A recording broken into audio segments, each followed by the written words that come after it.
سلام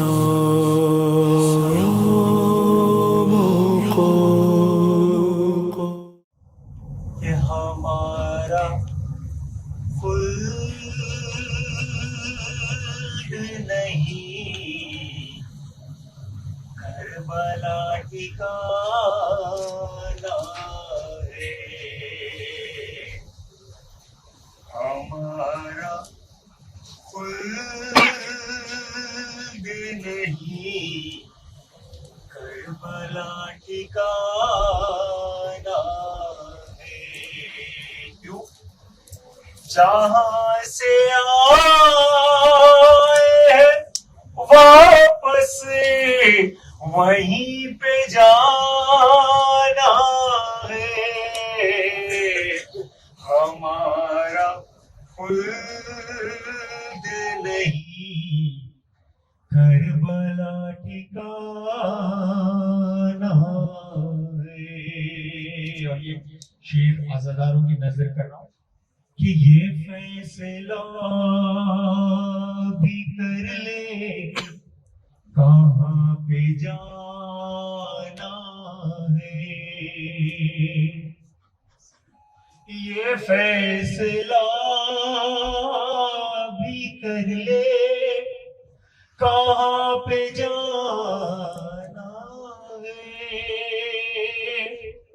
ادھر امام زمانہ ادھر زمانہ ہے، ہمارا خلد نہیں کربلا ٹھکانا ہے۔ اور یہ عقیدتاً ایک شعر ہے، اس کے اندر وہ پیش کرا کہ بس اتنا فرق ہے کعبے میں اور میرے دل میں، بس اتنا فرق ہے کعبے میں اور میرے دل میں، حسین کا یہ نیا گھر ہے وہ پرانا ہے، ہمارا خلد نہیں کربلا ٹھکانا ہے، اور جہاں سے آئے ہیں واپس وہیں پہ جانا ہے، ہمارا خلد نہیں کربلا ٹھکانا ہے۔ ایک بار دیگر نعرہ صلوات۔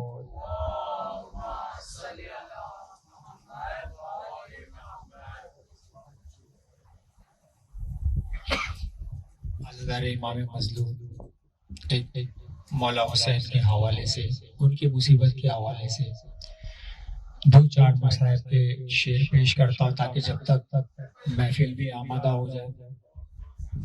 ایک بار دیگر نعرہ صلوات۔ اللہم صلی علی محمد و آل محمد۔ ایک ننھی سی لہدرن میں بناتے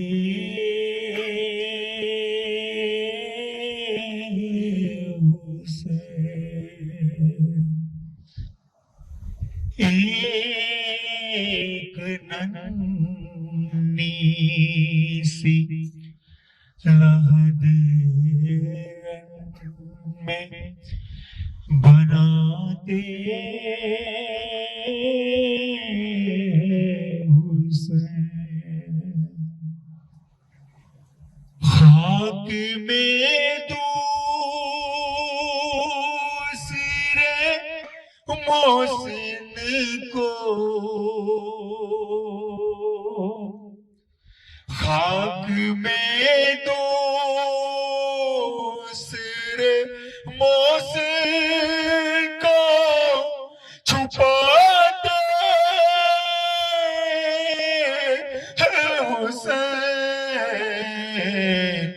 ایک ننھی سی لہد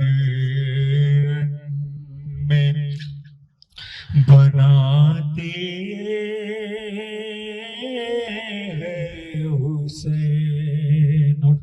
کربلا سے دور بیٹھ کے مولا حسین کی شہادت کو سنا تھا، آنسوؤں کو نذرانہ پیش کیا دیا. جب سے چاند دکھا ہے مجھے یقین ہے کہ مسلسل عزادار روتے آ رہے ہیں، لیکن آج آپ اس زمین پہ بیٹھے ہو جہاں پہ یہ سارے مولا کے مسائل، کیا مصیبت کی مولا کی پیش کرو کہ ڈالتے جاتے تھے اصغر کے بدن پر بیٹی. تصور شرط ہے عزادارو کہ ڈالتے جاتے تھے اصغر کے بدن پر بیٹی اور خیموں کی طرف دیکھتے جاتے حسین. ایک ننھی سی لہد میں بناتے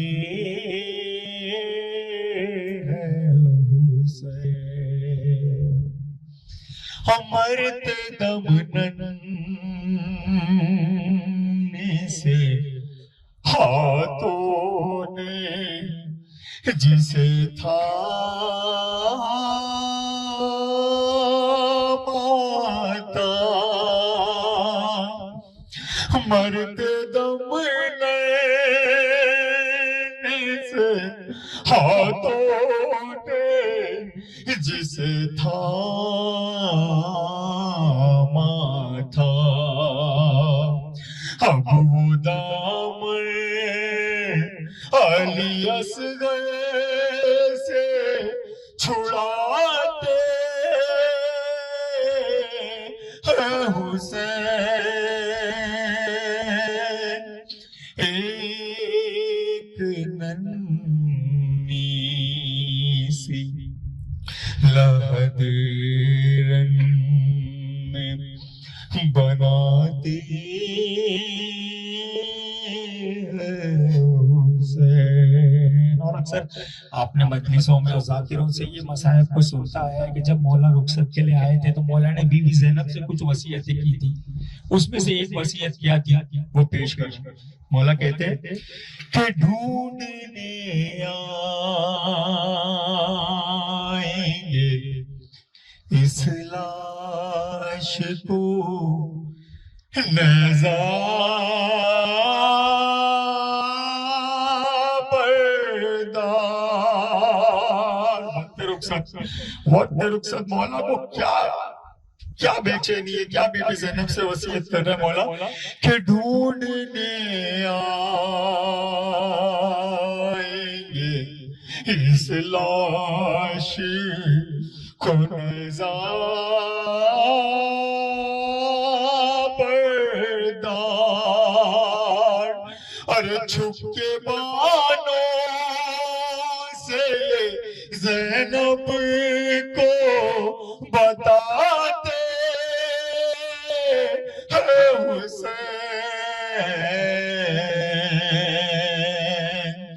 ایک ننھی سی لہد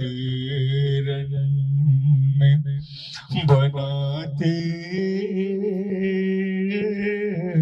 حسین. اور تصور دیکھیں اس شاعر کا کیا مسائل لکھتے آگا کہ لاش عباس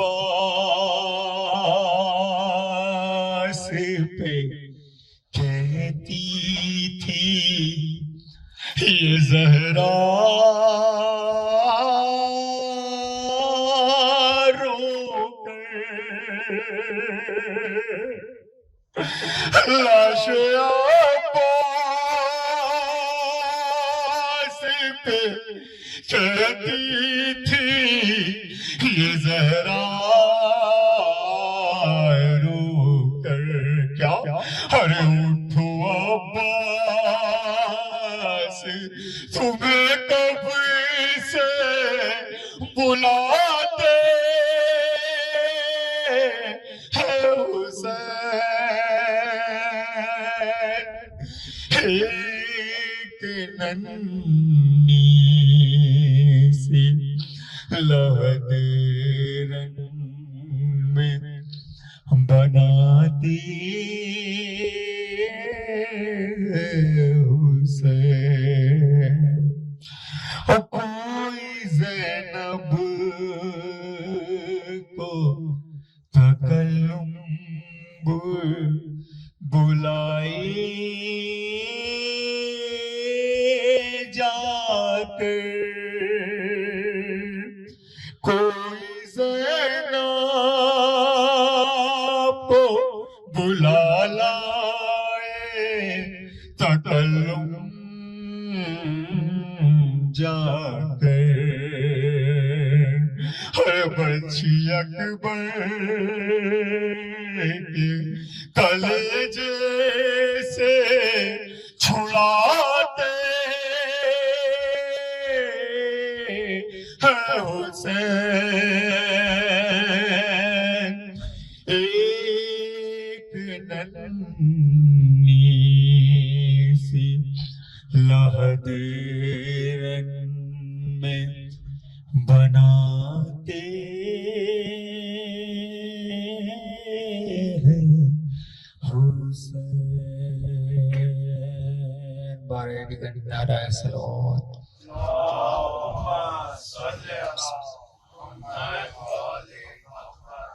الرحمن الرحیم الحمد للہ رب العالمین والعاقبۃ للمتقین والجنة للمؤمنین والنار للمشرکین والکافرین والملحدین والمنافقین والغاصبین ثم الصلاة والسلام والتحیة والإکرام على اشرف الانبیاء والمرسلین خاتم النبیین شفیع المذنبین ابی القاسم المصطفى محمد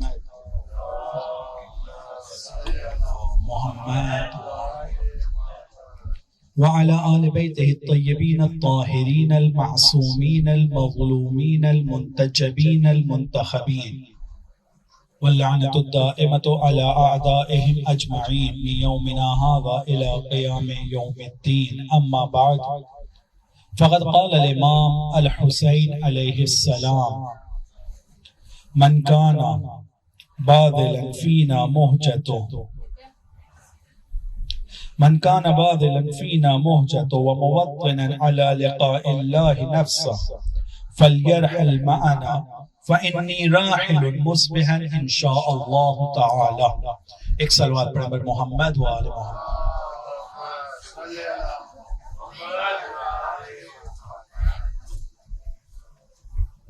اس سے پہلے کہ میں وہ پوائنٹس اور نکات جو تیار کر کے آیا ہوں آپ کی خدمت میں بیان کروں، یہ ایک اہم جملہ امام حسین علیہ السلام کا، کہ جس میں امام حسین علیہ السلام ارشاد فرماتے ہیں اس وقت جب وہ مکے سے نکل رہے تھے، جس وقت انہوں نے اپنے حج کو عمرے سے بدل دیا تھا اور ظالموں کی ایک ٹیم، ایک گروہ وہ کربلا پہنچا تھا امام حسین علیہ السلام کو احرام کے لباس میں شہید کرنے کے لیے. جس چیز کو امام حسین علیہ السلام نے سمجھ لیا تھا اور جان لیا تھا، تو انہوں نے کہا کہ مکے کی حفاظت اسی بات میں ہے اور اس کی امن اور اس کا احترام اس بات میں ہے کہ میں یہاں سے نکل جاؤں تاکہ یہاں پر کسی طرح کا خون بہایا نہ جائے. امام نے مکے میں خون نہ بہانے کی نیت سے، نہ بہنے کی نیت سے اپنے حج کو عمرے میں بدلا. اور جس وقت یہ فیصلہ کرتے ہیں کہ میں اپنے حج کو عمرے میں بدل رہا ہوں تو ارشاد فرماتے ہیں من کانا فیکم، تم میں سے کوئی بھی شخص باذلن فینا محجت، جو یہ چاہتا ہے کہ ہمارے ساتھ ہمارے لیے اپنے خون کو بہانے کے لیے تیار ہے، تم میں سے توجہ کیجئے گا کہ جو شخص بھی ہمارے لیے اور ہمارے ساتھ میں اپنے خون کو بہانے کے لیے تیار ہے، اور جو بھی شخص تم میں سے خدا سے ملاقات کے لیے اور اس مقصد تک کے جانے کے لیے تیار ہے تو سن لو فَلْيَرْحَلْ مَعَنَا، اس کو چاہیے کہ اب وہ ہمارے ساتھ چلے، کیونکہ میں حسین کل صبح انشاءاللہ مکے سے نکل رہا ہوں۔ بہت ہی صاف، بہت ہی واضح الفاظ میں اپنے راستے کو بیان کر رہے ہیں کہ میرے راستے میں دو چیزیں ہیں۔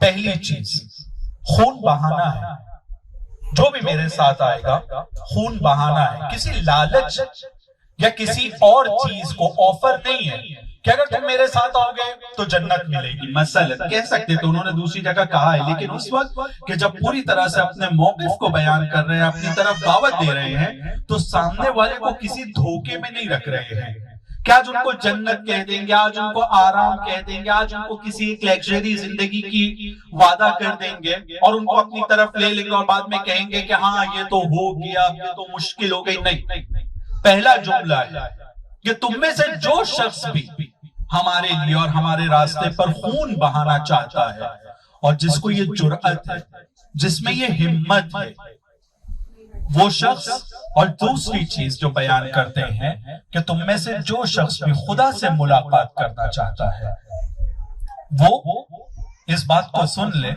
کہ میں حسین کل صبح مکے سے نکل رہا ہوں اور میں مکہ چھوڑ کر جا رہا ہوں۔ اس جملے کے ضمن میں انشاءاللہ آنے والی جتنی بھی مجلسیں ہوں گی میں آپ لوگوں کی خدمت میں کچھ نکات بیان کروں گا۔ آج سب سے پہلا انشاءاللہ سلسلے وار ہوگی، اب سب سے وقت پر آنے کی بھی گزارش ہوگی، کچھ نکات کو بیان کرنا چاہتا ہوں مقدمے کی صورت میں، تاکہ آنے والی مجلسوں میں بھی ہم لوگ ایک دوسرے سے گفتگو کے ذریعے سے اور سمجھنے اور سمجھانے کے ذریعے سے آپ لوگوں سے اس درخواست کے ساتھ میں کہ عام طور پر جو مجلسیں ہوتی ہیں اس میں اگر ہمیں کچھ سمجھ میں آ گیا تو بہتر، نہیں سمجھ میں آتا ہے تو عموماً سوال نہیں پوچھا جاتا ہے، لیکن آپ سب سے گزارش رہے گی کہ اگر آپ لوگوں کے ذہن میں کوئی کنفیوژن میری بات میں رہ جاتا ہے یا کچھ واضح نہیں ہوتا ہے یا کسی ایک پوائنٹ کے بارے میں آپ کے ذہن میں سوال آتا ہے کہ بھئی اس کا ریفرنس ملنا چاہیے ہم کو، تو آپ لوگ پوری طرح سے اس بات کے لیے اپنے آپ کو آسان فیل کریں اور فری ایک طرح سے فیل کریں کہ آپ لوگ کو اگر کوئی بھی سوال ہے تو آپ دریافت کیجئے گا، اگر پتا ہوگا تو بتا دوں گا اور اگر نہیں پتا ہوگا تو معلوم کر کے بتانے کی کوشش کروں گا۔ یہ ادعا نہیں ہے کہ ہم سب کچھ جانتے ہیں، اور یہ ادعا بھی نہیں ہے کہ ہم سے کوئی غلطی نہیں ہوتی ہے، نہ ہم سب کچھ جانتے ہیں اور نہ ہم ایسے ہیں کہ جس سے کوئی غلطی نہ ہو۔ ممکن ہے کہ کبھی کچھ ایسی بات بیان ہو جائے جس کا کوئی آتھینٹک یا ریفرنس نہ ہو، تو آپ لوگوں کے پوچھنے کے ذریعے سے میں بھی کوشش کروں گا اور ہم لوگ سب مل کر یہ اپنے سفر کو، کربلا کے سفر کو کامیاب بنانے کی کوشش کریں گے۔ ایک صلوات برادر محمد والے۔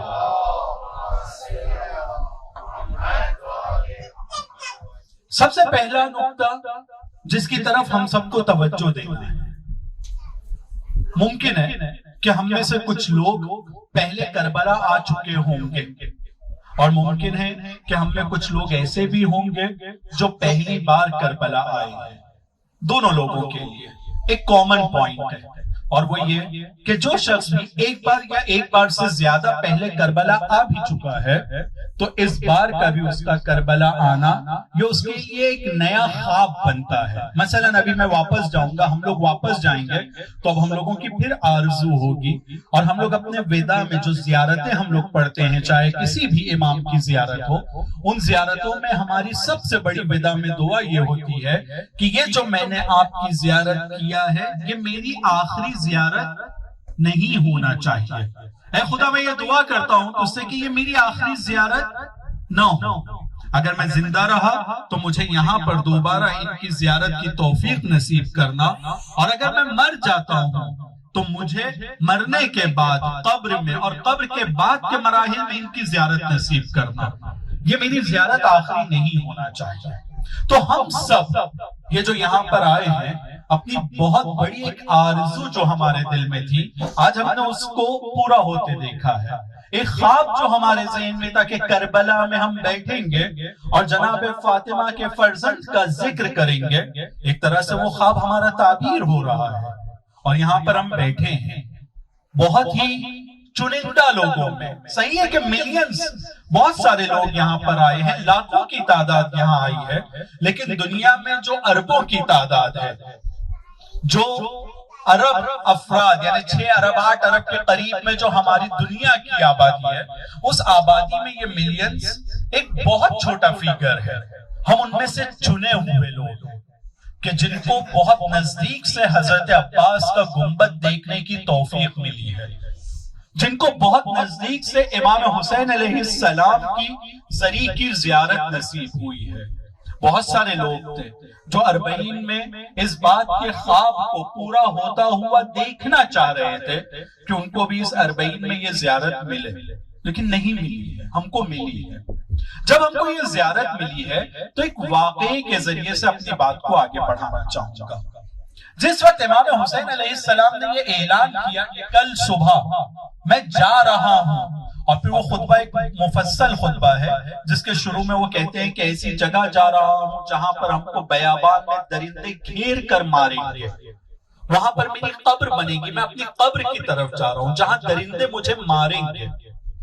جب اس بیان کو انہوں نے ذکر کیا، جس کے آخری جملے کو میں نے آپ کی خدمت میں سرنامہ کلام قرار دیا اور شروع میں اس کا ترجمہ میں نے پیش کیا ہے کہ تم میں سے جو شخص بھی ہم پر خون بہانے کے لیے تیار ہے وہ آ جائے۔ یہاں پر ایک نقطہ پہلے ذکر کر دوں کہ ہم لوگوں نے امام حسین علیہ السلام کے بارے میں اپنی پیدائش سے لے کر آج تک بہت کچھ سنا ہے۔ امام حسین کے مصائب سنے ہیں، امام حسین کے اوپر جو کربلا میں مصیبتیں آئی ہیں وہ سنا ہے، لیکن یہ یقین سے کہہ رہا ہوں، اگر آپ میں سے کوئی اس سے ڈس ایگری کرے تو مجھے بعد میں بتائیے گا کہ بہت افسوس کے ساتھ کہنا پڑتا ہے کہ ہم نے امام حسین کے بارے میں تو بہت سنا ہے، لیکن مدینے سے لے کر کربلا تک کے امام حسین نے کیا بیان کیا ہے وہ ہم لوگوں نے بہت کم سنا ہے۔ مدینے سے نکلنے کے وقت امام کے جملے کیا تھے؟ مکے میں امام تقریباً 6 مہینے کے قریب تھے۔ 6 مہینے میں امام مکے میں جہاں لوگ عمرے کے لیے آ رہے ہیں، جہاں لوگ حج کے لیے آ رہے ہیں، امام کی ان لوگوں سے ملاقات ہوتی ہے، امام کی ان سے کیا گفتگو ہوئی ہے؟ افسوس کے ساتھ کہنا پڑتا ہے کہ ہم لوگوں نے یہ سنا نہیں ہے۔ 28 رجب کو مدینے سے نکل کر امام کے بارے میں ملتا ہے کہ شعبان میں امام حسین علیہ السلام مکہ پہنچ گئے تھے۔ شعبان سے لے کر ذی الحج کی 8 تاریخ یا 9 تاریخ تک کے امام مکے میں تھے، تقریباً 5-6 مہینے کے فاصلہ ہے۔ 5-6 مہینے میں عمرہ کرنے والے لوگ آ رہے ہیں، حج کرنے والے لوگ آ رہے ہیں، تو ایسا تو نہیں تھا کہ امام بیٹھے ہوئے تھے کسی سے بات نہیں کر رہے تھے، بلکہ امام ان سے گفتگو کر رہے تھے، بات چیت کا ایک سلسلہ تھا، کتابوں میں لکھا ہوا ہے، لیکن ہمارے اردو زبان میں اس کے اوپر گفتگو تقریباً نہ کے برابر ہے، نہیں ہوتی ہے۔ ان خطبوں میں سے، ان باتوں میں سے ایک بات جو ابھی میں نے آپ کے سامنے بیان کیا کہ جب امام مکہ چھوڑ کر نکلنا چاہ رہے ہیں تو اس رات میں امام کہتے ہیں کہ اب میں جا رہا ہوں، تم میں سے جو شخص بھی خدا سے ملاقات کرنا چاہتا ہے، تم میں سے جو شخص بھی ہمارے راستے میں اپنے خون کو بہانے کے لیے تیار ہے وہ ہمارے ساتھ جڑ سکتا ہے، میں کل صبح جا رہا ہوں۔ جب اس جملے کو امام نے بیان کیا تو ایک صحابی رسول ہے، دوسرے خلیفہ کا بیٹا ہے جس کا نام ہے عبداللہ بن عمر، یہ امام حسین کے پاس آتا ہے۔ آپ لوگوں نے شاید اس واقعے کو سنا ہوگا، لیکن بہت انٹرسٹنگ واقعہ ہے سب کے لیے اور دل کو ہلا دینے والا واقعہ ہے۔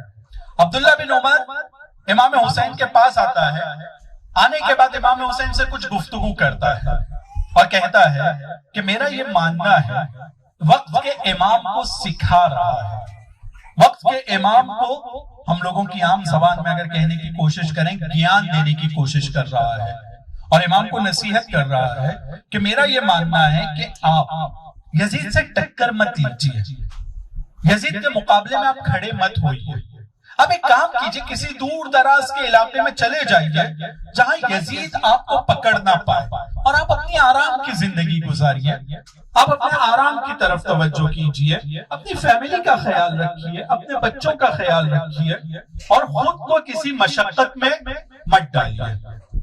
امام کہتے ہیں کہ اگر تم کو ایسا لگتا ہے کہ میرے کہیں دور جانے سے یہ مجھ کو آرام سے چھوڑ دے گا تو تمہیں غلط لگتا ہے، میں دنیا کے کسی بھی کونے میں چلا جاؤں یہ مجھے چھوڑنے والا نہیں ہے۔ اور پھر اس کے بعد ایک مفصل گفتگو ہے، جس مفصل گفتگو کے بعد میں امام اس کو کہتے ہیں کہ سنو، اگر تم میرا ساتھ دینا چاہتے ہو تو ٹھیک، اگر ساتھ نہیں دینا چاہتے ہو تو تمہارا اختیار ہے، تمہاری مرضی ہے، تم کو جو کرنا ہے، لیکن اگر ساتھ دینا چاہتے ہو تو آؤ میرے ساتھ، فَلْيَرْحَلْ مَعَنَا، تم ہمارے ساتھ جڑ جاؤ اور پھر میری مدد کرو، ہم آگے بڑھتے ہیں۔ تو وہ کہتا ہے کہ سنیے، میں یہ چاہتا ہوں کہ آپ اپنے گریبان کو کھولیے، اپنے گریبان کو کھولیے۔ امام نے کہا کیوں؟ کہ میں چاہتا ہوں کہ گردن کے جس حصے پر آپ کے نانا بوسہ دیا کرتے تھے اس حصے کو چومنا چاہتا ہوں، جس حصے پر نانا بوسہ دیا کرتے تھے۔ نانا کیوں بوسہ دیتے تھے؟ کیونکہ وہ گردن کے اس حصے پہ خنجر چلنے والا تھا، اور رسول کے بارے میں ملتا ہے کہ جب بھی اس گردن کے حصے کو بوسہ دیتے تو خود بہت رویا کرتے تھے، بہت روتے تھے۔ عبداللہ ابن عمر کہتا ہے کہ میں نے اپنی آنکھوں سے دیکھا ہے کہ آپ کے نانا گردن کے حصے پر جو بوسہ دیتے تھے میں اس بوسے کی جگہ کو چومنا چاہتا ہوں۔ امام نے اپنے گریبان کو کھولا، وہ آتا ہے اور آنے کے بعد میں امام کے گردن کے حصے کو بوسہ دیتا ہے، امام کے سینے کو چومتا ہے، گردن کو چومتا ہے، اور چومنے کے بعد کھڑا ہوتا ہے، کھڑا ہو کر کہتا ہے کہ یہاں سے ہمارا اور آپ کا راستہ الگ ہے، میری ذمہ داری تھی آپ کو سمجھانا، اب آپ کو عمل کرنا ہے یا نہیں کرنا ہے وہ آپ کی بات ہے، اور اب ہمارا راستہ یہاں سے الگ ہو جاتا ہے۔ عبداللہ ابن عمر امام کے پاس آیا، روتے ہوئے اس نے امام کے گلے کا بوسہ دیا، اور بوسہ دینے کے بعد اس نے امام کے ساتھ کو چھوڑ دیا۔ ذرا توجہ کیجئے گا اس واقعے کے اوپر۔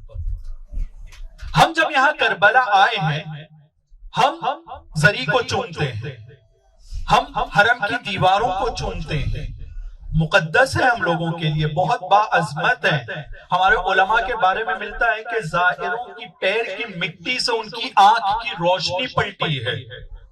ہمارے علماء اور ان کے خاندان کے کچھ افراد کے بارے میں ملتا ہے کہ خاک شفا کھلانے کے ذریعے سے وہ شخص جو بات نہیں کر سکتا تھا اس نے بات کرنا شروع کیا ہے۔ یہ جو دیواریں ہیں، یہ جو حرم ہے، یہ جو زری ہے، یہ مقدس جگہ ہے، لیکن توجہ کیجئے گا، ہم ان دیواروں کو اور ان زری کو امام کی چوم رہے ہیں۔ عبداللہ ابن عمر نے کس کو چوما تھا؟ امام کے گلے کو چوما تھا۔ کوئی چھوٹی بات تو نہیں ہے نا؟ ہم امام حسین کی ان مصیبتوں کے بارے میں روتے ہیں جو 60 ہجری کے بعد امام پر وارد ہوئی تھی، کربلا جانے کے بعد عبداللہ ابن عمر اس مصیبت پر رو رہا تھا جو ابھی امام حسین پر آئی بھی نہیں تھی، لیکن اس گلے کو چوم کر وہ رو رہا ہے۔ لیکن کیا عبداللہ ابن عمر امام حسین کے ساتھ محشور ہوگا؟ کیا اس کا وہ درجہ جو امام حسین علیہ السلام کہہ رہے ہیں کہ تم میں سے جو شخص بھی ہمارے اوپر جان قربان کرنے کے لیے تیار ہے اور خدا سے ملاقات کرنا چاہتا ہے وہ ہمارے ساتھ آ جائے، تو کیا اس کا شمار ان لوگوں میں ہوگا جو امام کے ساتھ تھے؟ کیا جواب ہے ہم لوگوں کے پاس؟ کیا وہ ان لوگوں میں شمار ہوگا جو امام حسین کا ساتھ دینے والے ہیں؟ ہوگا یا نہیں ہوگا؟ نہیں ہوگا۔ کیوں؟ بھائی اس نے امام حسین کے گلے کو چوما ہے، امام حسین کی مصیبت پر اس نے گریہ کیا ہے، کیوں اس کا شمار نہیں ہوگا ان کے ساتھ میں؟ ہم سب جواب میں کہیں گے کہ امام حسین علیہ السلام کی خواہش یہ ہے کہ ہر حسینی صرف امام کو امام کہے نہیں بلکہ ان کے راستے پر ان کے ساتھ جڑ جائے۔ امام جب کہہ رہے ہیں کہ تم میں سے جو شخص بھی ہم پر اپنی جان کو قربان کرنے کے لیے تیار ہے اور خدا سے ملاقات کرنا چاہتا ہے، اس کی ذمہ داری ہے کہ وہ میرے ساتھ جڑ جائے۔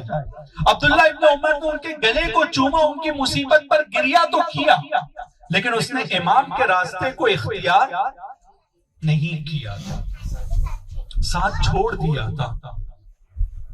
ہم جب یہاں کربلا آئے ہیں تو ہمیں اپنے آپ سے اور یہاں پر علمدار حضرت عباس سے سب سے پہلے اور پھر امام حسین سے یہ وعدہ کرنا ہے کہ مولا ہم عبداللہ ابن عمر جیسے لوگ نہیں ہیں، ہم صرف آپ کی زری کو یا آپ کے حرم کی دیواروں کو چوم کر آپ کا ساتھ چھوڑ کر جانے والے لوگ نہیں ہیں۔ ہم اگر یہاں آئے ہیں تو جہاں ہم حرم کی دیوار کو چومیں گے، جہاں ہم زری کو چومیں گے، جہاں آپ کے نام پر ہماری آنکھیں نم ہوں گی، ہم آپ کا ساتھ اس کے بعد بھی چھوڑیں گے نہیں۔ ہم یہاں پر آئے ہیں اس سفر میں یہ بتانے کے لیے کہ مولا جب آپ نے یہ کہا ہے کہ تم میں سے جو شخص بھی ہم پر اپنی جان کو قربان کرنے کے لیے تیار ہے، تم میں سے جو شخص بھی خدا سے ملاقات کرنا چاہتا ہے وہ ہمارے ساتھ آ جائے، تو مولا ہم اپنا سب کچھ چھوڑ کر آئے ہیں۔ ہم اس وطن کو جہاں ہم ظاہری طور پر پیدا ہوئے ہیں، جہاں ہمارے جسم کا تعلق ہے، اور ہم اپنی روح کے ساتھ اس کی تربیت کے لیے اور اس کو آپ کے ساتھ جوڑنے کے لیے ہم سب کچھ چھوڑ کر آئے ہیں مولا۔ اگر ہم یہاں پر آئے ہیں تو ہم آپ کو یہ بتانا چاہتے ہیں کہ ہم آپ کی اس آواز کو جو آپ نے مکے سے نکلنے کے وقت بلند کیا تھا کہ تم میں سے کون ہے کہ جو اپنی جان کو آپ پر قربان کرنے کے لیے تیار ہے، تو ہم یہ بتانے کے لیے آئے کہ مولا ہم ہیں۔ ثبوت ہم میں سے بہت سارے لوگوں کے پیروں کے چھالے ہیں، ہم میں سے بہت سارے لوگ جو دنیا کے اگر ان کو بڑی سے بڑی لالچ دی جاتی، بڑا سا بڑا آفر دیا جاتا اور کہا جاتا کہ کچھ کلومیٹر پیدل چلو تم کو یہ مل جائے گا وہ مل جائے گا، ہم وہ نہیں کرتے، کسی بھی حال میں ہم تیار نہیں ہوتے۔ لیکن یہ آپ کی محبت ہے کہ ہم لوگوں کو اس نے پیدل چلنے میں نہ صرف یہ کہ درد اور اذیت کو محسوس نہیں کروایا، بلکہ یہ احساس دے رہا ہے کہ ہم نے اپنے امام کے لیے کچھ نہیں کیا۔ اگر کچھ لوگ جلدی بھی آ گئے تو ان لوگوں سے میری بات ہوئی آپس میں، وہ کہتے ہیں اے کاش ہمیں موقع ہوتا اور ہم پوری طرح سے پیدل چلنے کی کوشش کرتے۔ ان کی اپنی مشکلات، لیکن جو بھی جتنے قدم اس نے اٹھایا ہے سب کی یہ خواہش ہے اور یہ بتانا چاہتے ہیں ہم لوگ کہ ہم اپنے وقت کے امام کے لیے اور اپنے امام حسین کے لیے سب کچھ دینے کے لیے تیار ہیں۔ ہم عبداللہ ابن عمر جیسے لوگ نہیں ہیں، ہم اپنی کوالٹی کو ان سے الگ دیکھتے ہیں۔ یعنی کیا؟ یعنی ہم صرف زری اور حرم کو چومیں گے نہیں، بلکہ ہم پوری طرح سے اپنے آپ کو آپ کے ساتھ جوڑ دیں گے۔ اور وہ جملہ جو ہم زیارتوں میں کہتے ہیں، یا لیتنی کنت معکم فَأَفُوزَ مَعَكُمْ فَوْزًا عَظِيمًا، اے کاش میں آپ کے ساتھ ہوتا۔ یہ جو ہم کہتے ہیں اے کاش میں آپ کے ساتھ ہوتا، تاکہ جو کامیابی آپ کو ملی ہے میں بھی اس کامیابی میں شریک ہوتا۔ یہ صرف زبان سے دہرانے کے لیے تو نہیں ہے، اس جملے کے اوپر پوری طرح سے کھرے اترنے کی ضرورت ہے، اس جملے کے اوپر پوری طرح سے عمل کرنے کی ضرورت ہے۔ ایک صلوات پڑھیں پر محمد والہ،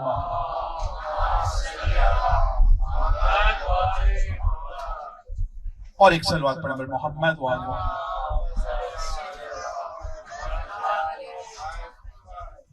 تو امام کی اس زیارت کے لیے جو ہم آئے ہیں، اس زیارت میں سب سے پہلا مقدمہ امام حسین کے ساتھ محشور ہوگا۔ کیا اس کا وہ درجہ جو امام حسین علیہ السلام کہہ رہے ہیں کہ تم میں سے جو شخص بھی ہمارے اوپر جان قربان کرنے کے لیے تیار ہے اور خدا سے ملاقات کرنا چاہتا ہے وہ ہمارے ساتھ آ جائے، تو کیا اس کا شمار ان لوگوں میں ہوگا جو امام کے ساتھ تھے؟ کیا جواب ہے ہم لوگوں کے پاس؟ کیا وہ ان لوگوں میں شمار ہوگا جو امام حسین کا ساتھ دینے والے ہیں؟ ہوگا یا نہیں ہوگا؟ نہیں ہوگا۔ کیوں؟ بھائی اس نے امام حسین کے گلے کو چوما ہے، امام حسین کی مصیبت پر اس نے گریہ کیا ہے، کیوں اس کا شمار نہیں ہوگا ان کے ساتھ میں؟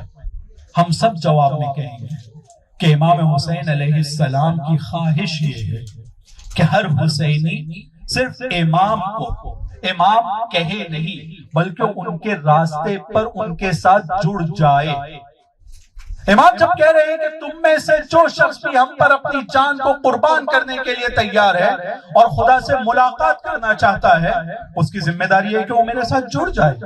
عبداللہ ابن عمر نے ان کے گلے کو چوما, ان کی مصیبت پر گریہ تو کیا, لیکن اس نے امام کے راستے کو اختیار نہیں کیا تھا, ساتھ چھوڑ دیا تھا.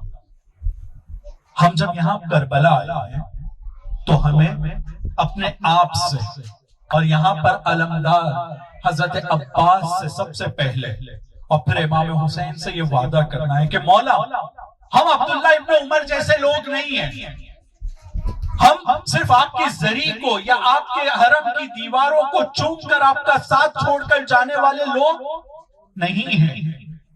ہم اگر یہاں آئے ہیں تو جہاں ہم حرم کی دیوار کو چومیں گے, جہاں ہم زری کو چومیں گے, جہاں آپ کے نام پر ہماری آنکھیں نم ہوں گی, ہم آپ کا ساتھ اس کے بعد بھی چھوڑیں گے نہیں.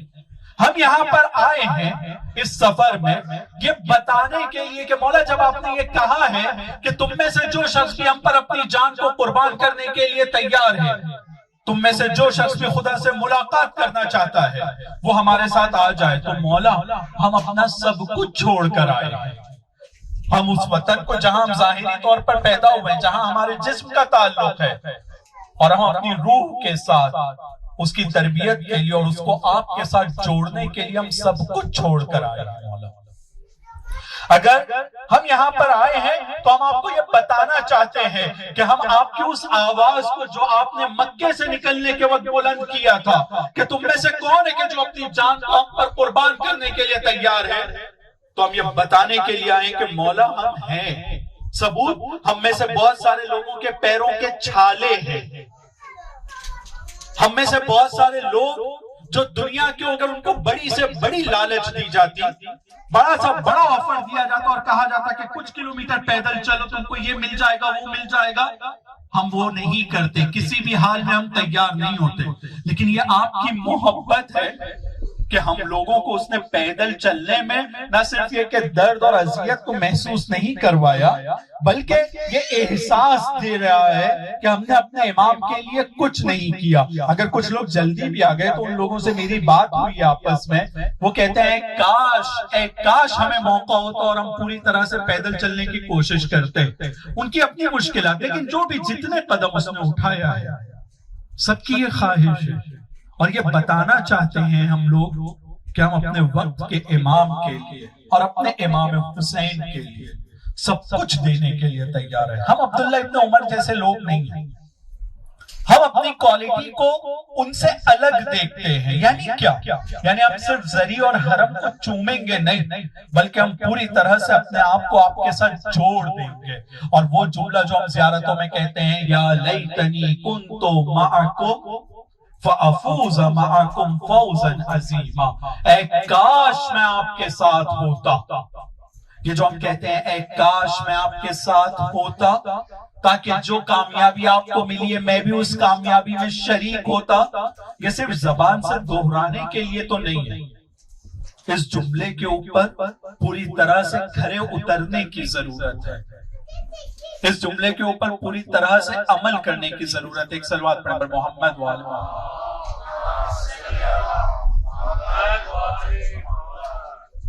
اور ایک صلوات پڑھیں پر محمد والہ.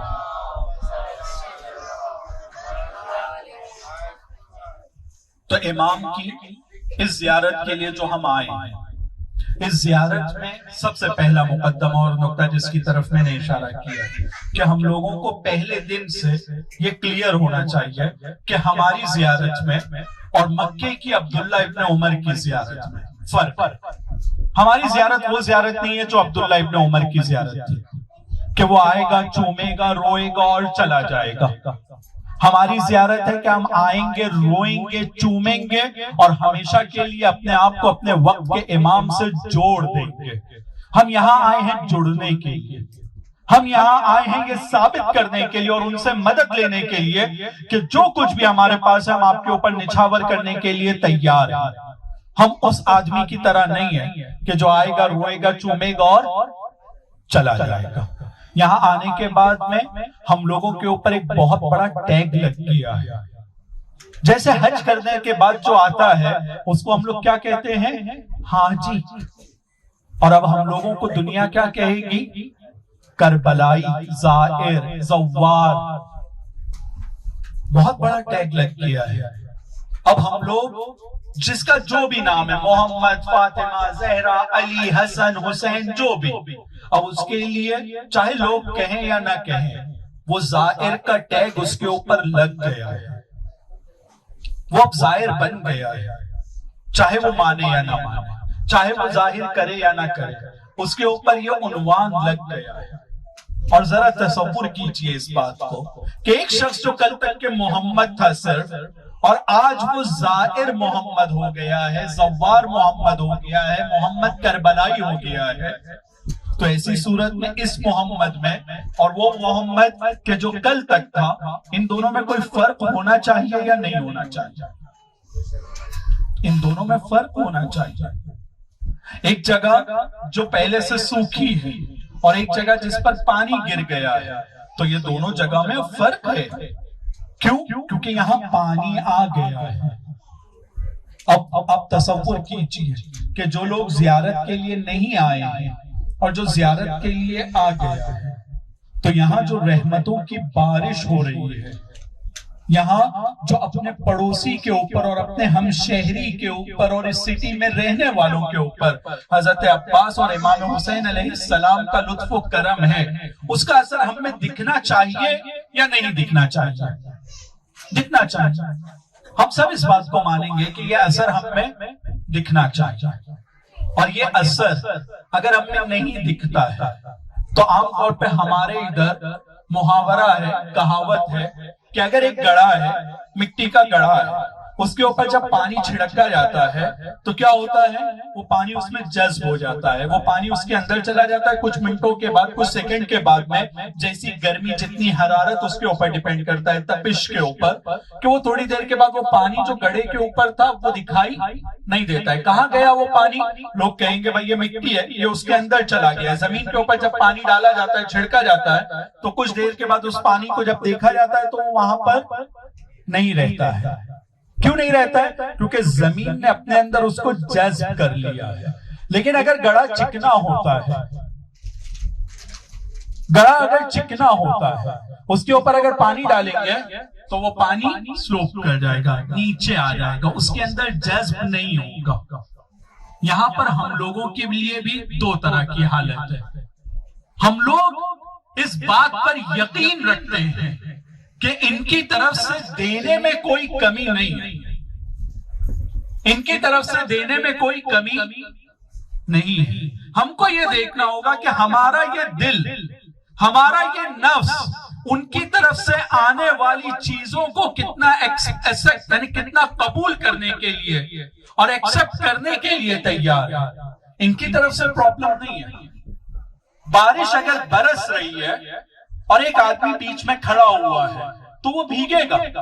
بھیگے گا یا نہیں بھیگے گا؟ بھیگے گا. لیکن اگر چھتری لے کر کھڑا ہوا ہے تو نہیں بھیگے گا. کیوں نہیں بھیگے گا؟ کیونکہ چھتری لے کر کھڑا ہوا ہے. پھر یہ کہے کہ نہیں پانی برس رہا ہے لیکن میں نہیں بھیگ رہا ہوں، تو جواب میں اس کو لوگ کہیں گے کہ اگر بھیگنا ہے تم کو تو یہ چھتری ہٹاؤ تو تم کو پانی بھیگائے گا. ہم لوگوں کی بھی مثال ایسی نہ ہو کہ یہاں رحمتوں کی بارش ہو رہی ہے لیکن اپنی ضد، اپنے تکبر، اپنا غرور، اپنا گناہ، وہ چھتری لے کر ہم کھڑے رہیں اور یہ لطف و کرم کی جو بارش ہو رہی ہے اس کو اپنے اوپر آنے سے ہم روکیں. ورنہ کربلا میں شاید میں اپنے لیے اس بات کو کہوں تو بہت بہتر ہے کہ بہت بار لوگ آتے ہیں اور جاتے ہیں، تبدیلی نہیں آتی ہے ان کے اندر. تو اس کی مثال بالکل ایسی ہی ہے کہ ایک انسان بارش میں بھیگنے کے لیے تو کھڑا ہے لیکن چھتری لے کر کھڑا ہے. کربلا میں وہ یہ چاہتا ہے کہ امام حسین کی رحمت اور ان کے ذریعے سے جو لطف و کرم کی برسات ہے وہ اپنے لیے حاصل تو کرے، لیکن اس حاصل کرنے کے لیے گناہوں کی اس نے چھتری ایسے بنا لیا ہے جس کی وجہ سے وہ حاصل نہیں کر پا رہا ہے. تو ہم لوگوں کو یہ ایک تبدیلی بھی اپنے اندر لانا ہوگی کہ اگر کوئی بھی بیریئر، کوئی بھی رکاوٹ ہمارے اور امام حسین کے درمیان ہے تو اس کو توڑنا ہماری ذمہ داری ہے. ہاں مدد ان سے مانگنا ہے کہ آپ ہماری مدد کیجیے. ہم سب جانتے ہیں اس بات کو، سب اپنے گریبان میں جھانک کر یہ بات بہتر سمجھ سکتے ہیں کہ ہم لوگ کتنے گناہگار ہیں. میں اپنے لیے سب سے پہلے، اور سب اپنے اپنے بارے میں یہ فیصلہ کر سکتے ہیں کہ اس شخص کو کہ جو زندگی کے مختلف مرحلوں میں امام حسین کو صرف اس وقت یاد کرتا ہے جب کسی مشکل میں پھنستا ہے، جب اس کو کہیں کوئی حل اور سولوشن اپنے کام کا نہیں دکھتا ہے تو وہ امام حسین کو یاد کرتا ہے. ورنہ امام حسین کو یاد بھی نہیں کرتے ہیں، خدا کو بھی یاد نہیں کرتے ہیں. کب یاد کرتے ہیں؟ جب پھنس جاتے ہیں کہیں. لیکن اس کے باوجود انہوں نے ہم پر یہ لطف و کرم کیا کہ ہم کو یہاں پر بلایا، ہم کو یہاں آنے کا موقع دیا انہوں نے. اس کے باوجود کہ ہم ان کو یاد نہیں کرتے ہیں جیسے یاد کرنا چاہیے. ہم کو یاد کرتے ہیں رسم کی صورت میں، اپنی عادت کی صورت میں، نہ بہت زیادہ توجہ کے ساتھ میں. لیکن اس کے باوجود انہوں نے ہم کو یہ موقع دیا اور ہم یہاں پر آ سکے.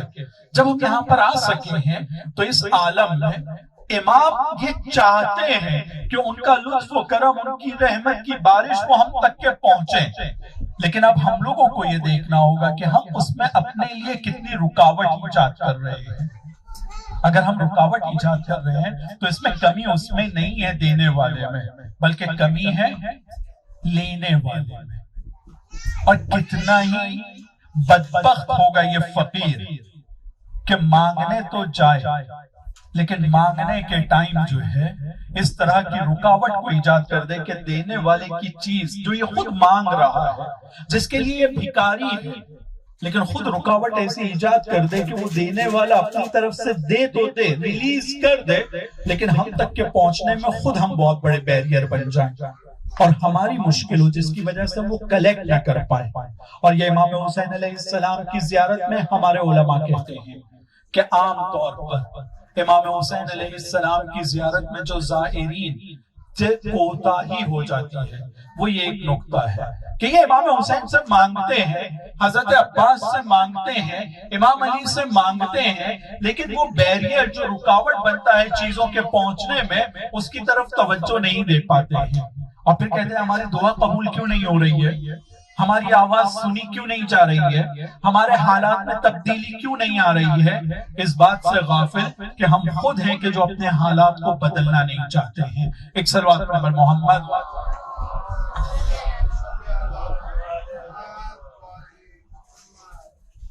اور ایک صلوات پر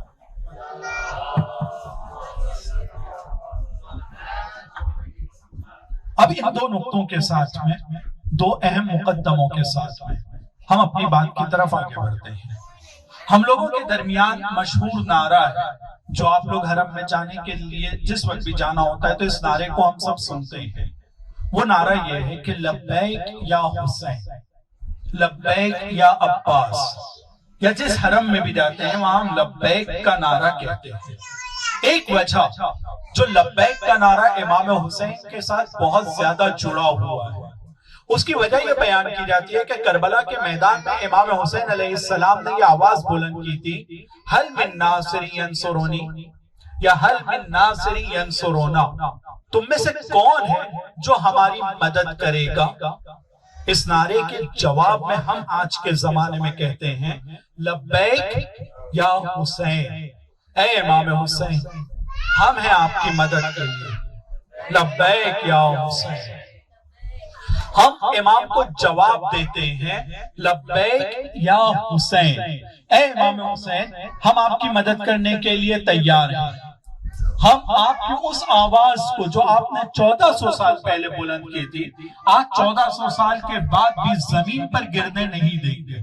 ہم اس کا جواب دینے کے لیے اور اپنی طرف سے اعلان کرتے ہیں. اسی طرح سے یہ جو جملہ میں نے آپ کے سامنے پڑھا ہے کہ میں کل صبح اب نکلنے والا ہوں، انی راحل مصبحا، میں کل صبح نکلنے والا ہوں انشاءاللہ، تم میں سے جو بھی آنا چاہتا ہے وہ مجھے جوڑ لے اور مجھ سے جڑ جائے. تو اس کے جواب میں عام طور پہ علماء کہتے ہیں الرحیل، وہاں کہتے ہیں لبیک یا حسین، اور یہاں پر کہتے ہیں الرحیل، اے امام حسین میں آپ کے ساتھ چلنے کے لیے تیار ہوں. الرحیل، انا الرحیل، میں آپ کے ساتھ چلنے کے لیے تیار ہوں. توجہ کیجئے گا، رحیل یا جو امام نے کہا راحل، اس کا مطلب یہ ہوتا ہے کہ میں ایک سفر پر جا رہا ہوں، میں مکے سے نکل رہا ہوں اور ایک ایسے راستے پر جا رہا ہوں جہاں میرے خون کو بہایا جائے گا. مجھے درندے گھیریں گے اور گھیرنے کے بعد میں مجھ پر حملہ کریں گے. یعنی امام بتا رہے ہیں کہ ایک ایسے سفر پر جا رہا ہوں جو آسانی والا سفر نہیں ہے. انٹرٹینمنٹ کے لیے نہیں جا رہا ہوں، تفریح کے لیے نہیں جا رہا ہوں، اور صرف سفر نہیں کر رہا ہوں بلکہ مشقتوں کا سفر ہے، مصیبتوں کا سفر ہے، مشکلات کا سفر ہے. فَلْيَرْحَلْ مَعَنَا، اس مشکلات کے سفر میں تم میں سے جو بھی ہے وہ میرے ساتھ جڑ جائے. تو جو شخص بھی جڑے گا وہ جواب میں کہے گا انا الرحیل، میں آپ کے ساتھ جڑنا چاہتا ہوں، میں آپ کے ساتھ یہ مشقت والا سفر کرنا چاہتا ہوں. توجہ کیجئے گا، امام راحل ہیں، ایک جگہ سے نکل کر دوسری جگہ جا رہے ہیں مشقتوں کے سفر کے لیے، اور ہم لوگ امام کو کہہ رہے ہیں الرحیل، اے مولا ہم آپ کے ساتھ جڑنا چاہتے ہیں مشقتوں والے سفر میں، آسانی والے سفر میں نہیں. یہ آسانی کا سفر ہی نہیں ہے، یہ مشقتوں کا سفر ہے. دنیا کے اعتبار سے ہم اس سفر میں آپ کے ساتھ جڑنا چاہتے ہیں. یہ جو ہم کہتے ہیں کہ ہم آپ کے ساتھ جڑنا چاہتے ہیں یعنی الرحیل. اب ہم لوگ ایک طریقے سے اپنے آپ کو کربلا میں آنے کے بعد یہ کہہ سکتے ہیں، امام کی زیارت کے اوپر جانے کے بعد امام کی زری کو پکڑ کر یہ کہہ سکتے ہیں انا الرحیل، اے مولا مکے میں جو آپ نے آواز بلند کی تھی کہ فَلْيَرْحَلْ مَعَنَا، تم ہمارے ساتھ جڑ جاؤ، تم ہمارے ساتھ آ جاؤ، تو آج 1400 سال کے بعد ہم آپ کو یہ کہہ رہے ہیں انا الرحیل، میں آپ کے ساتھ جڑ گیا ہوں، یہ مشقتوں والا سفر میں آپ کے ساتھ آنا چاہتا ہوں. ایک صلوات پڑھ محمد وآل محمد.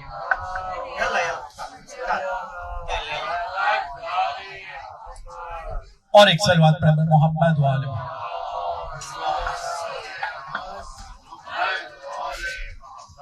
تو انا الرحیل، انا الرحیل یعنی میں مشقتوں والے سفر میں آپ کے ساتھ آنا چاہتا ہوں، جڑنا چاہتا ہوں. یہ جو مشقتوں والے سفر میں جڑنے کے لیے ہم یہاں پر آئے ہیں اور اب کہہ رہے ہیں انا الرحیل، تو اب اس کے اوپر توجہ کی ضرورت ہے اور یہاں پر میں اپنی بات کو تمام کروں گا انشاءاللہ. کل رات یا اس کے بعد جب بھی ہم لوگوں کو موقع ملے گا آپ سب سے ایک مرتبہ پھر گزارش کرتے ہوئے کہ وقت کا خیال رکھتے ہوئے اگر ہم لوگ جمع ہوں تو امام حسین علیہ السلام کے ان جملات کے اوپر ہم لوگ آپس میں گفتگو کر سکتے ہیں.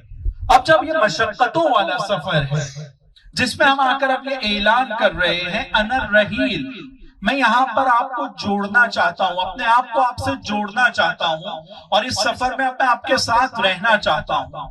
تو اب یہ سفر کتنی مشقتوں والا ہے توجہ کیجئے گا. مشقتیں کس طرح کی ہیں؟ امام حسین علیہ السلام کے جن کے صدقے میں ایک صلوات پڑھ مل جل کر،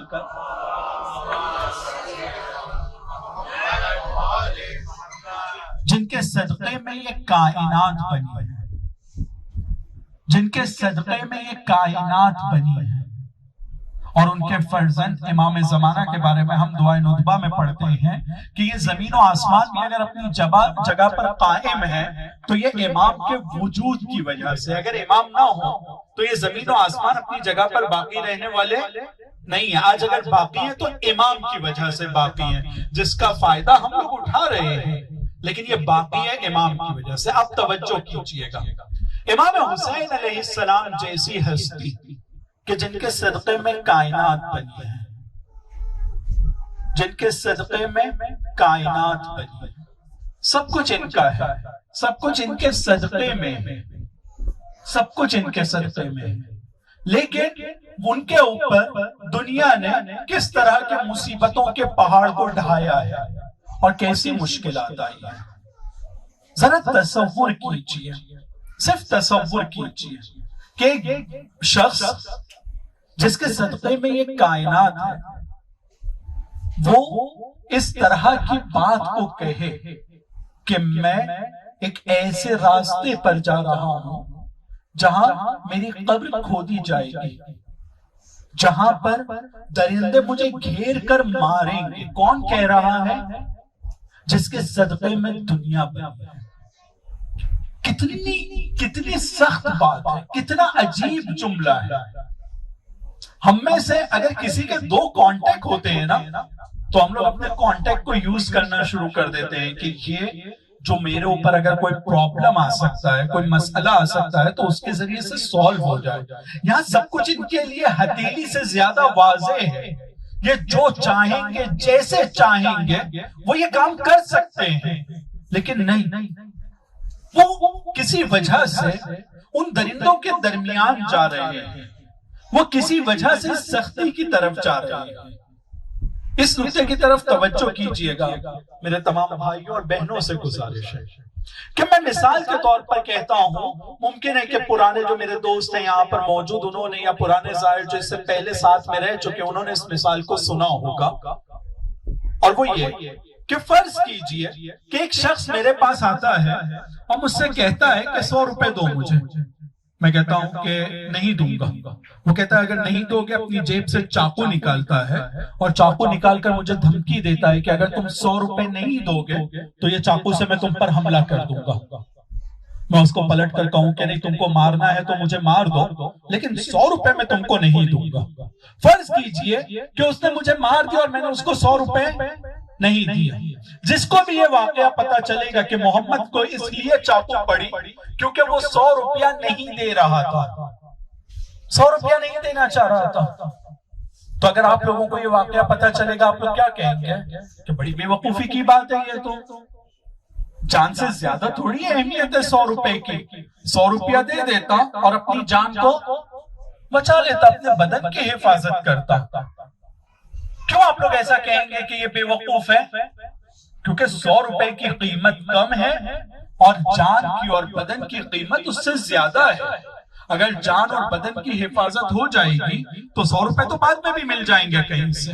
سب لوگ یہی کہیں گے نا، سب کا جواب یہی ہوگا نا کہ یہ بے وقوف ہے. اب آپ توجہ کیجئے، آپ کیا کہیں گے؟ ارشاد فرمائیں.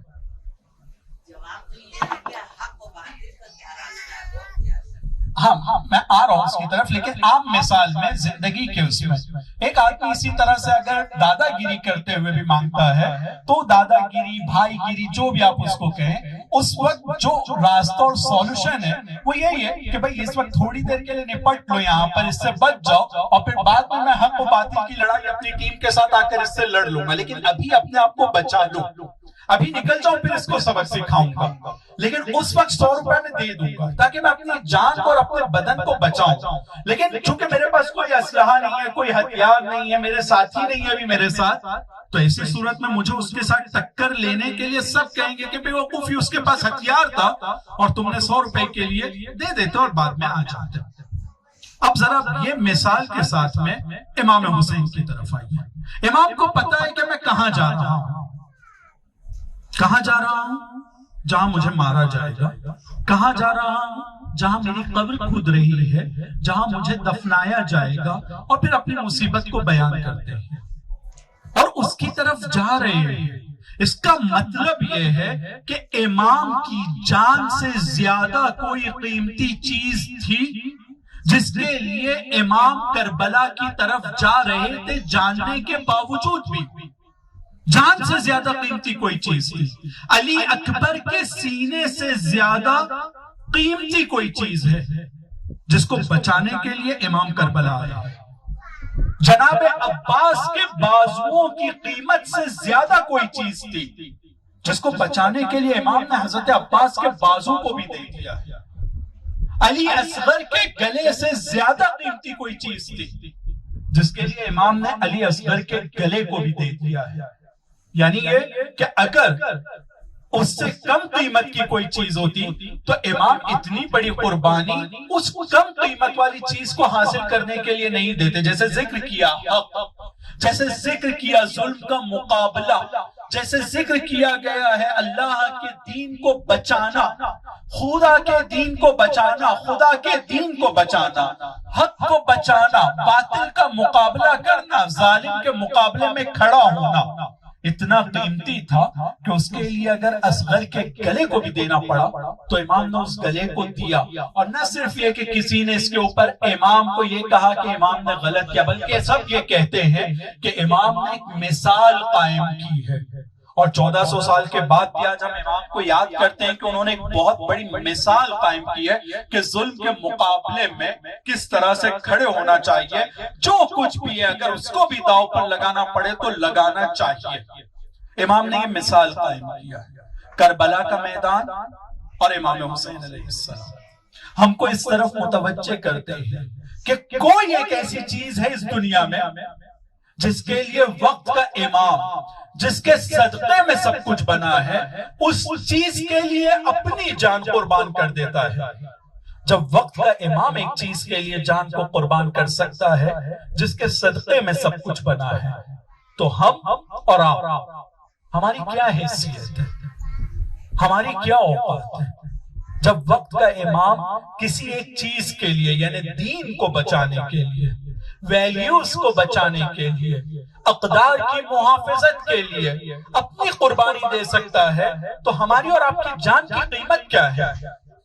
ہم کو یہ سبق ملتا ہے کربلا سے کہ ہم لوگوں کو ویلیوز کی طرف متوجہ ہونا چاہیے، اقدار پتہ ہونا چاہیے، تاکہ ہم وہاں پر بھی اگر ضرورت پڑے تو اپنے لیے سختی کی زندگی کو اپنانے میں کسی طرح سے جھجک محسوس نہ کریں انشاءاللہ۔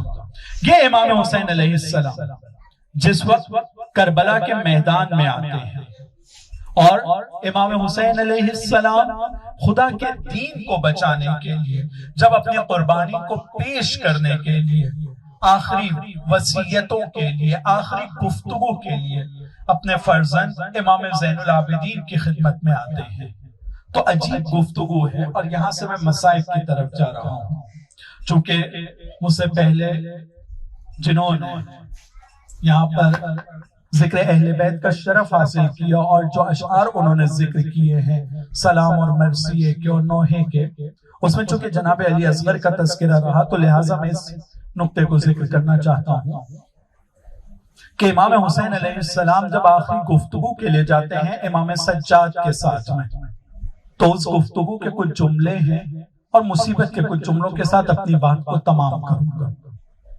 امام جاتے ہیں، امام سجاد کے بارے میں ملتا ہے کہ غش کے عالم میں تھے، غش کے عالم میں تھے۔ اپنے چھوٹے بھائیوں کے لیے ذکر کروں کہ عام طور پہ اگر مجلس میں سنتے ہیں غش کے عالم میں، یعنی یہ کہ ایک طرح سے بے ہوش تھے، انہیں ہوش نہیں تھا، بے ہوشی کے عالم میں تھے۔ امام انتظار کرتے ہیں کہ غشی کے عالم سے ان کو افاقہ ہو اور وہ ہوش میں آئے، اور اس کے بعد امام اپنے بیٹے امام زین العابدین سے گفتگو شروع کرتے ہیں۔ اور اس گفتگو کے کچھ جملے ہیں جو میں ذکر کرنا چاہتا ہوں۔ سب سے پہلے کہتے ہیں کہ بیٹا سلام علیکم، سلام کیا اپنے بیٹے کو۔ سلام کے بعد میں جب اس بیٹے نے آنکھوں کو کھولا تو اپنے بابا کی حالت کو دیکھتے ہیں کہ سر سے لے کر پیر تک کے زخموں کے نشان ہیں بابا کے اوپر۔ کہا بابا یہ آپ نے کیا حالت بنا لیا اپنا، بابا یہ آپ کے ساتھ کیا ہو گیا ہے؟ فوراً بے ساختہ سوال پوچھتے ہیں کہ میرے چچا عباس کہاں ہے؟ امام حسین علیہ السلام جواب میں کہتے ہیں کہ بیٹا عباس فرات کے کنارے شہید ہو گئے ہیں۔ کہ بھیا اکبر کہاں ہے؟ کہ بیٹا وہ بھی شہید ہو چکے ہیں۔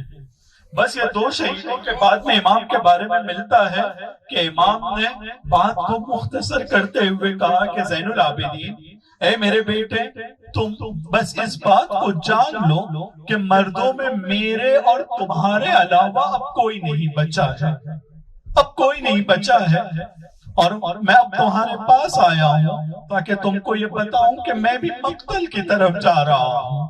امام زین العابدین کے بارے میں ملتا ہے کہ وہی لرزتے ہوئے پیروں سے، کانپتے ہوئے ہاتھوں سے اپنے عصا کو پکڑنے کی کوشش کرتے ہیں، کھڑے ہونے کی کوشش کرتے ہیں۔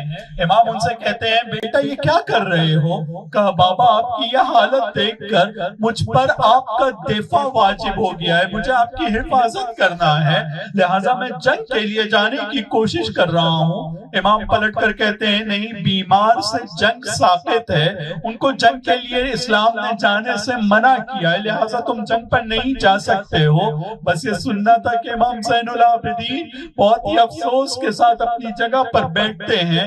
امام اس وقت بس ان مصیبت کے کچھ جملوں کو میں ذکر کرنا چاہتا ہوں جو دو اماموں کے درمیان کی گفتگو ہے۔ امام اپنی وصیتوں کو بیان کرتے ہیں، امامت کی جو امانت ہے امام زین العابدین کے حوالے کرتے ہیں اور کہتے ہیں کہ اے میرے بیٹے جب بھی تم مدینے پلٹ کر جانا میرے شیعوں کو میرا سلام کہنا اور ان کو کہنا لیتکم فی یوم عاشوراء جمیعا تنظرونی، اے کاش تم کربل کے میدان میں ہوتے اور تم سب دیکھتے کیف استسقی لطفلی، میں اپنے چھوٹے سے بچے کے لیے کس طرح سے پانی مانگ رہا تھا، فابوا ان یرحمونی، اور ان لوگوں نے پانی دینے سے انکار کیا ہے۔ ہاں زادارو، امام حسین پر کربلا کے میدان میں بہت ساری مصیبتیں آئی ہیں، لیکن جب اپنے بیٹے سے گفتگو کر رہے ہیں تو اس مصیبت کو خاص طور پر بیان کرتے ہیں، اور کربل کے میدان میں امام حسین نے اپنے شیعوں کو یاد کیا ہے اس مصیبت پر۔ بس اس مصیبت کے لیے خاص طور پہ آپ سے گزارش ہے کہ تصور کیجئے گا، اس واقعے کو ہم سنتے ہیں آسانی سے گزر جاتے ہیں، لیکن تصور کیجئے گا کہ ایک مرتبہ ایک ٹیلے کے اوپر چڑھ کر امام آواز دیتے ہیں حل من ناصر ینصرنا، ہے کوئی جو تم میں سے ہماری مدد کے لیے آئے؟ امام کہتے ہیں روایت میں لکھا ہے کہ جب خیمے میں کوہرام بپا ہوا، امام خیمے کی طرف جاتے ہیں، پوچھا کیوں کوہرام بپا ہے؟ کہا کہ آپ کی آواز میں اتنا درد تھا، ایک 6 مہینے کے بچے نے اپنے آپ کو جھولے سے گرا دیا ہے۔ اس عالم کو دیکھ کر بیویوں میں کوہرام بپا ہو گیا ہے۔ عزاداروں اس جملے کے اوپر توجہ کیجئے گا کہ 6 مہینے کے بچے نے اپنے آپ کو جھولے سے گرا دیا ہے۔ میں آپ کے سامنے ان تاریخ کے جملوں کو جوڑنا چاہتا ہوں جو عام طور پہ ہم سب سنتے آئے ہیں۔ امام نے اس 6 مہینے کے بچے کو اپنی گود میں لیا، گود میں لینے کے بعد یہ ابا ہے، اس ابا کے دامن کو اپنے بچے کے اوپر ڈالا تاکہ دھوپ سے اس بچے کی حفاظت کی جا سکے۔ اس چھوٹے سے بچے کو مقتل کی طرف لے کر جاتے ہیں۔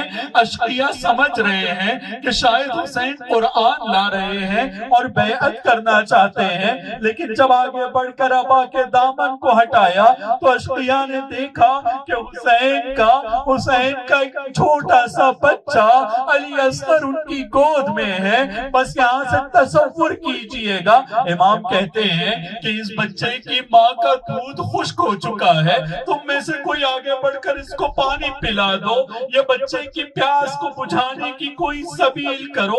کوئی آگے نہیں بڑھا۔ آپ نے تھوڑی دیر پہلے سنا نا کہ دھوپ سے بچانے کے لیے امام نے ابا کے دامن کو اپنے بچے پر ڈالا تھا تاکہ دھوپ کی تپش سے بچائیں، لیکن جب کوئی آگے نہیں بڑھتا ہے تو اسی 6 مہینے کے بچے کو امام حسین کربل کی جلتی زمین پر لٹاتے ہیں اور کہتے ہیں اگر تم کو یہ لگتا ہے کہ اس کے بہانے میں پانی پی لوں گا، تم آگے بڑھ کر پانی پلا دو، تم آگے بڑھ کر پانی پلا دو۔ لیکن کتنے شقی تھے وہ لوگ کہ اس بچے کو زمین پر لٹانے کے باوجود بھی کوئی آگے نہیں بڑھا ہے۔ یہاں پر مائیں ہیں، یہاں پر باپ ہیں، وہ لوگ ہیں کہ جن کے گھر میں چھوٹے بچے ہیں۔ ذرا تصور کیجئے کہ کتنا سخت وقت ہے ساقی کوثر کے بیٹے کے لیے کہ اپنے بچے کے لیے قطرے کو انتظام کے لیے جلتی زمین پر اس بچے کو لٹایا ہے۔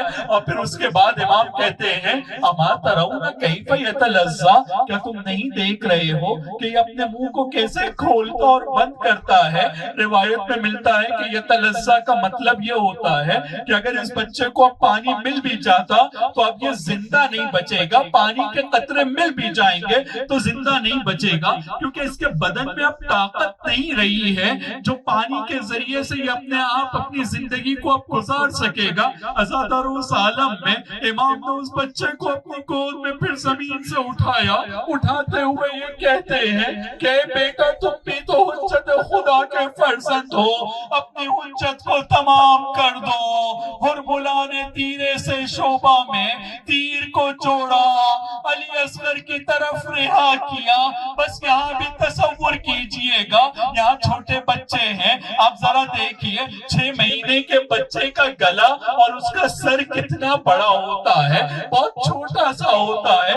تیرے سے شعبہ، 3 بھال کا جو تیر تھا وہ تیر اس بچے کی طرف پھینکا گیا۔ مقتل میں عجیب جملہ لکھا ہے، ایک کان سے دوسرے کان کے درمیان جتنی ہڈیاں تھی تمام ہڈیوں کو چکنا چور کرتے ہوئے وہ امام حسین کے بازو میں پیوست ہو گیا۔ الا لعنت اللہ علی القوم الظالمین وسيعلم الذين ظلموا أي منقلب ينقلبون۔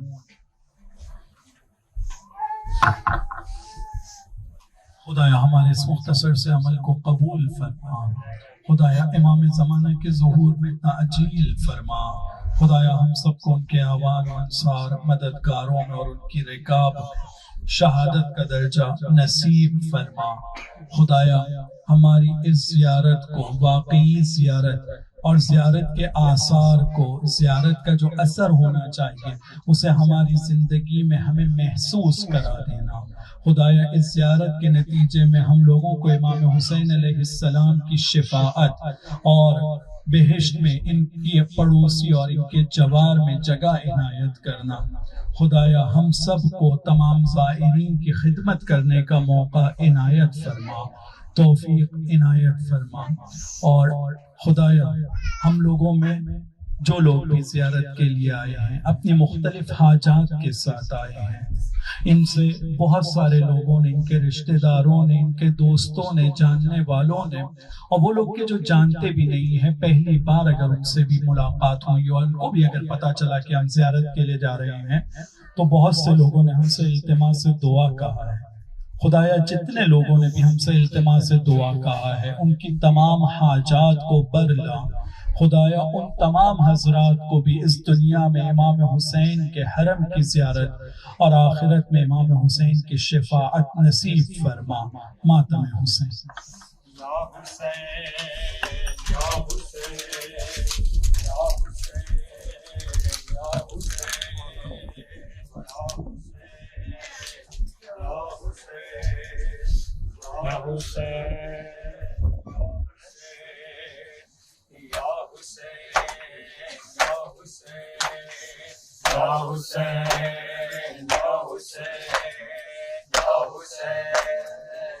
حسین یا حسین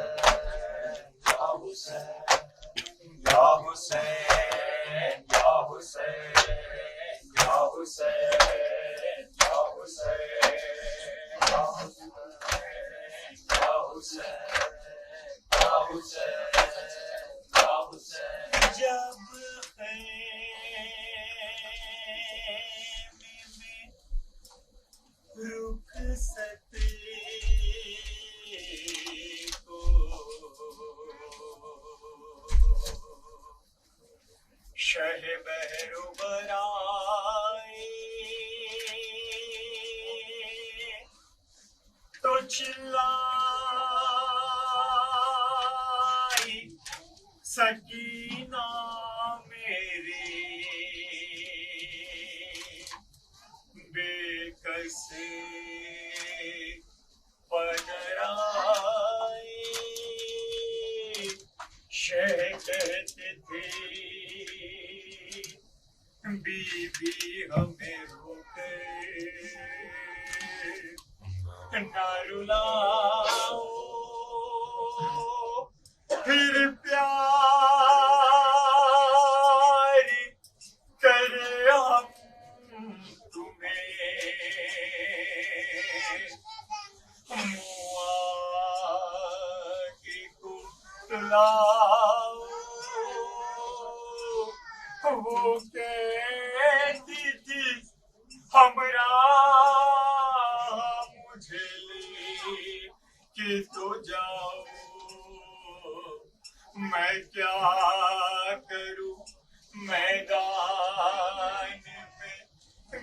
جائے گی نا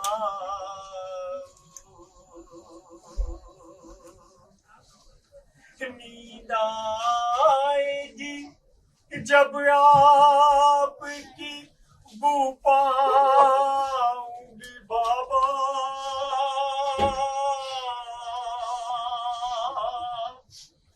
نیند آئے گی جب آپ کی بو پاؤں گی بابا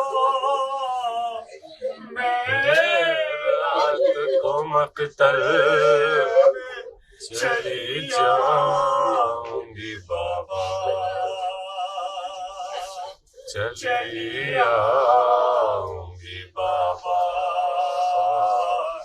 نیند آئے گی جب آپ کی پاؤں گی بابا چلی آؤں گی بابا کہ آنے دو اگر پیاس سے غش آئے گا بابا تم جیتے رہو پانی بھی مل جائے گا بابا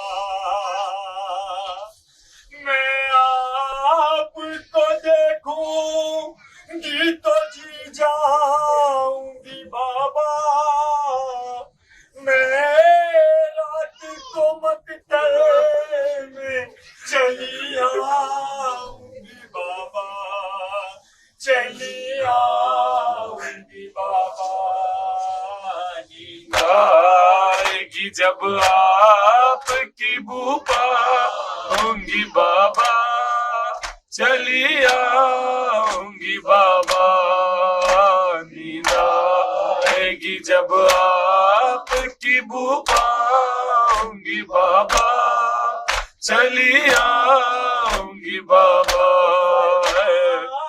نکلتی نہیں سینا میاں باہر سینے میں سلائے کہ تمہیں رات میں مارے کیوں کہتی ہو مقتل میں چلی آؤں گی بابا میں رات کو مقتل میں چلی آؤں گی بابا چلی آؤں گی بابا نیند آئے گی جب آپ کی بو پاؤں گی بابا چلی آؤں گی بابا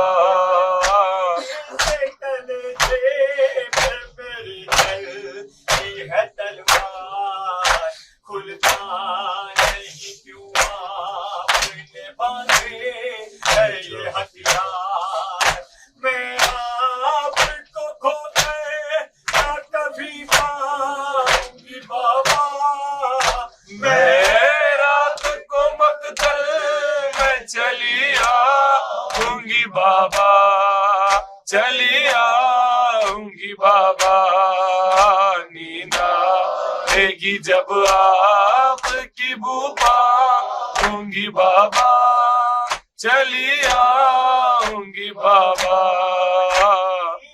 بلا سے تو پہلے مجھے معلوم مر جاؤں گی بابا نہ سدھارو نہ سدھارو جاؤ گے جہاں میں بھی وہیں جاؤں گی بابا میں رات کو مقتل میں چلی آؤں گی بابا چلی آؤں گی بابا نیند آئے گی جب آپ کی بو پاؤں گی بابا چلی آؤں گی بابا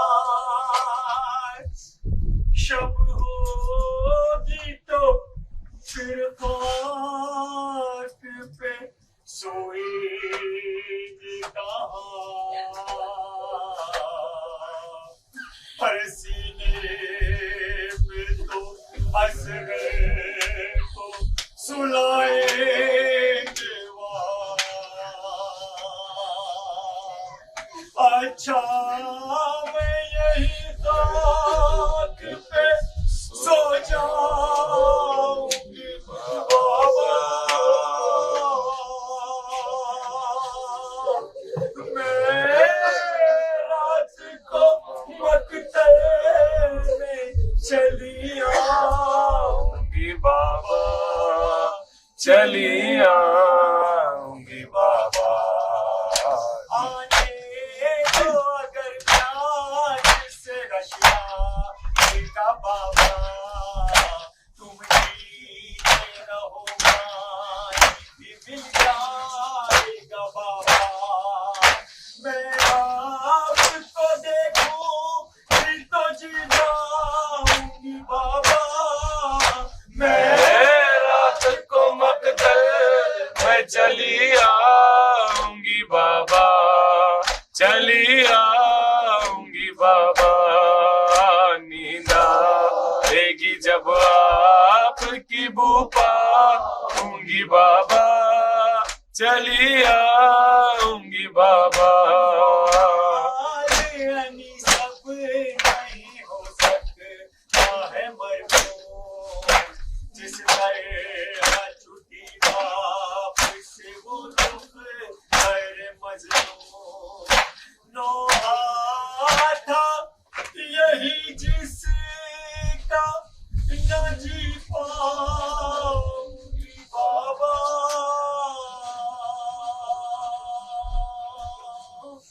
یا سکینہ یا سکینہ یا باس یا سکینہ یا باس یا سکینہ یا باس یا سکینہ یا باس، یا حسین یا حسین یا حسین یا حسین یا حسین، محمد و آل محمد صلی اللہ علیہ وسلم۔